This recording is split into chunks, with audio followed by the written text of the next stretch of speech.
I'm Chris Shattuck, and this is Configuring Text Formats and Setting Up a Wysiwyg. In this chapter, we dig deep into how to configure text formats and create a new text format. We then install and configure a Wysiwyg library and explain the challenges of using Wysiwygs in practice.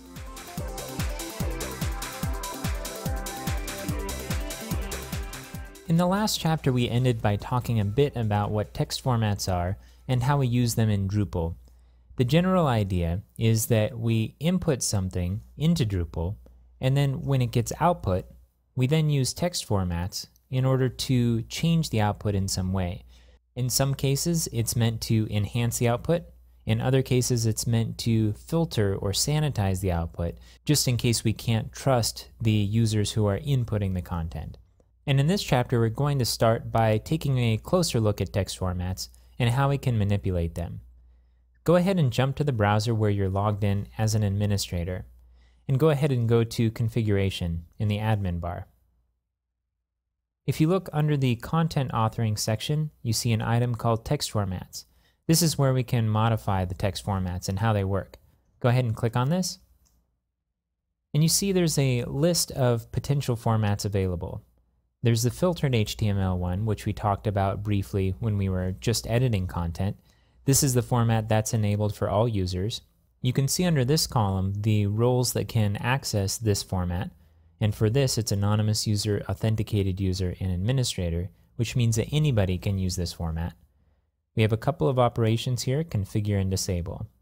We also have the full HTML text format as well as a plain text. Now notice that it says here all roles may use this format, so this is another one that can be used too. And if you remember from when we were editing our Zimbabwe Adventures tour, that we had the options of choosing between plain text and filtered HTML, but not full HTML. Let's go ahead and take a look at the configuration for filtered HTML right here.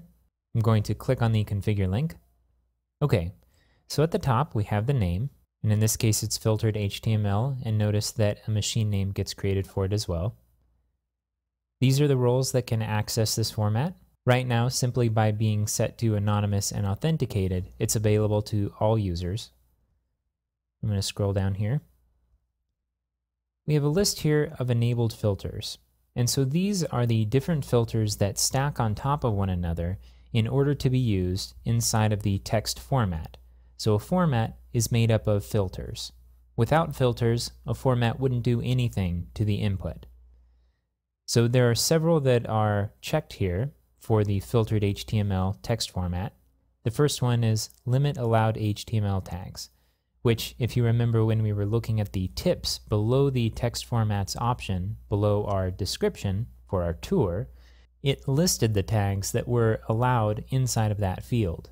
This next one is display any HTML as plain text, and it's unchecked. Another filter is convert line breaks to HTML, so for example, break and paragraph tags. So this is what changes the new lines inside of the text area into new lines in an HTML format. The convert URLs to links option is available, as well as correct faulty and chopped off HTML. So for example, with this one, if there wasn't an ending tag for a tag that was inside of the content, then it would get added to it in order to not break the content on the rest of the page. Okay, so these are the filters that we have to work with.